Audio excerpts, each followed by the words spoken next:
Well, Democrats are now preparing for President Biden not to run for re-election. Politico is reporting, quote, the president no longer seems absolutely certain to go for a second term, leaving the party, his top aides, and potential candidates unsure about the 2024 race and very quietly mulling Plan B. Joining me right now is Fox News contributor Kellyanne Conway. She's a pollster and former senior counselor to President Trump. Also joining the conversation all morning long this morning is Mike Baker, Mark Tepper, and John Levine. Great to see everybody. Kellyanne, thanks very much for joining the conversation. I've got to say, I said it from day one, and I stand by it. I don't think there's any shot that Joe Biden runs for president in 2024. What are your thoughts on this new Politico report this morning?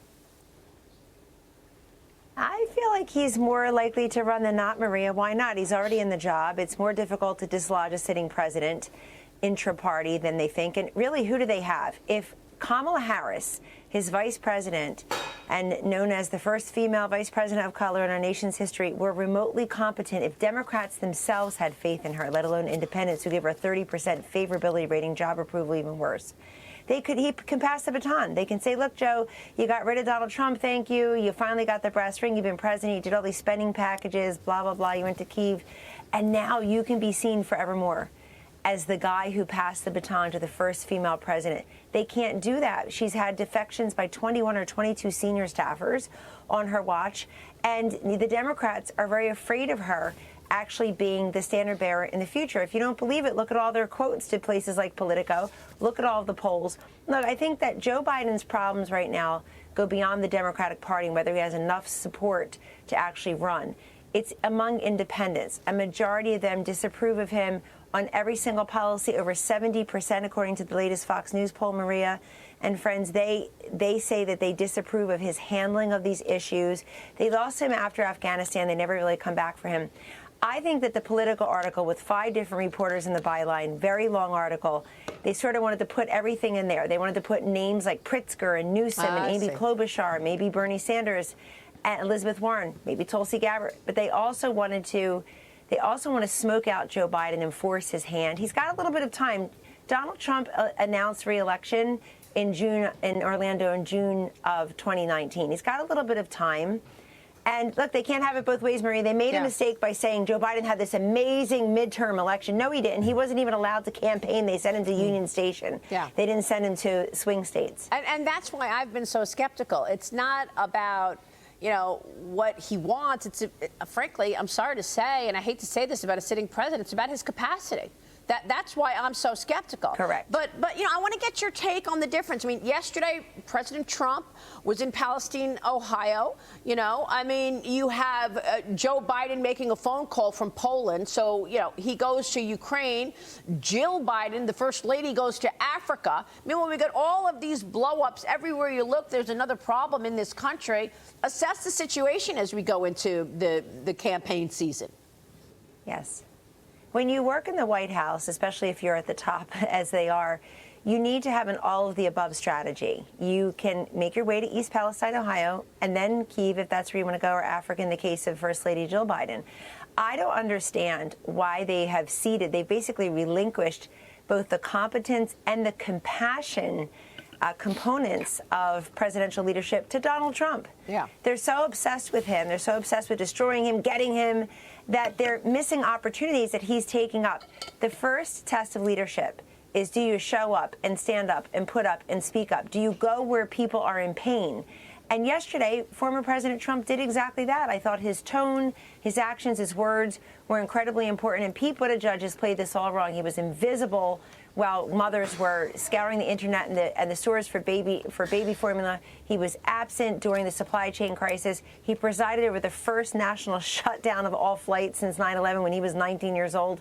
Maria, he has been absent at every turn. And then you can literally see Pete Buttigieg almost shrugging his shoulders when he's asked about the people of East Palestine. Yeah. 5,000 residents there, American citizens asking for answers, demanding resources. Well, he's trying to blame Trump, by the way. John Levine, you're covering politics. I want you to weigh in here. But let me just say that West Virginia Senator Joe Manchin has confirmed he's not running. He said he's not running yesterday in 2024. But on the GOP side, you've got 3 candidates already officially declaring. Former President Trump, Nikki Haley, and Vivek Ramaswamy. Jump in, John. Well, I'm initially inclined to agree with Kellyanne, just that I think if Joe Biden doesn't run, it all just is mayhem. He's sort of the linchpin holding a lot of different factions of the Democratic Party together right now. As Kellyanne said, no one really wants Kamala Harris, but her people would try to shoehorn her in. It's her turn. We've seen that story before. But my question for Kellyanne, obviously, former President Trump is definitely the front runner in the 2024 Republican primary. But, now he has a record to defend. He was a former president. And what is he going to say when someone like Ron DeSantis or Nikki Haley says, you locked down our country, you empowered Anthony Fauci? How do you respond to that? How's he going to respond to that?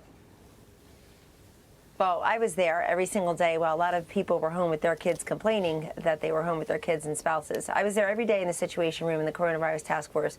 We tried really hard as non-medical professionals to know what was going on, to be able to communicate to the public. I think people have to go back in time and remember how afraid this country was. People were being hospitalized, being on ventilators, and the president I think President Trump should brag more about all the good he did during COVID. He doesn't talk about deploying 95 million school meals. He doesn't talk about the fact that we paid billions of dollars for testing and treatment for the uninsured. He should go back in time and remember how afraid. And I don't think people really want to talk about COVID anymore. I didn't lock down my state. I did lock down my state. Florida did not stay open the whole time the way 8 other states did.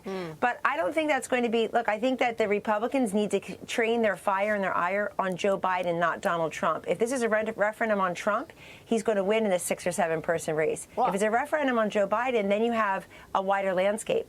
How big of a fight is coming between Trump and DeSantis? Well, only one is running for president right now. I know that everybody's got their fantasy that both are. I think Ron DeSantis did a smart thing by going to law enforcement this week, but he should have stopped in East Palestine, too. All right. Kellyanne, you wanted to jump in real quick. Kellyanne, just a quick question. How crowded do you think, in your opinion, the Republican field will be in 2024? Crowded. Big question. I think if one person runs against Trump, 6 or 7 will. Big question for those who want to stop Trump is, do you stop Trump by running against him, or do you stop Trump by not running because you're diluting the non-Trump vote? He won a lot of these winner-take-all states in 2016 in the primary with far less than 50% of the vote. Yeah. Other people split the other 60, 70% of the vote, but winner-take-all contest. And he loves competition. He's best when he's got people around there to suss it all out. And we should welcome competition in the Republican Party. This country was built on it. We have to be the pro-competition, pro-free market party. Well, by the way, we just had breaking news on the show. Ennis Cantor Freedom is going to be running for office, public office at some point. Saw that. Yeah, he should call me. Maybe he's still watching. Kellyanne, it's good to see you this morning. Thanks so much.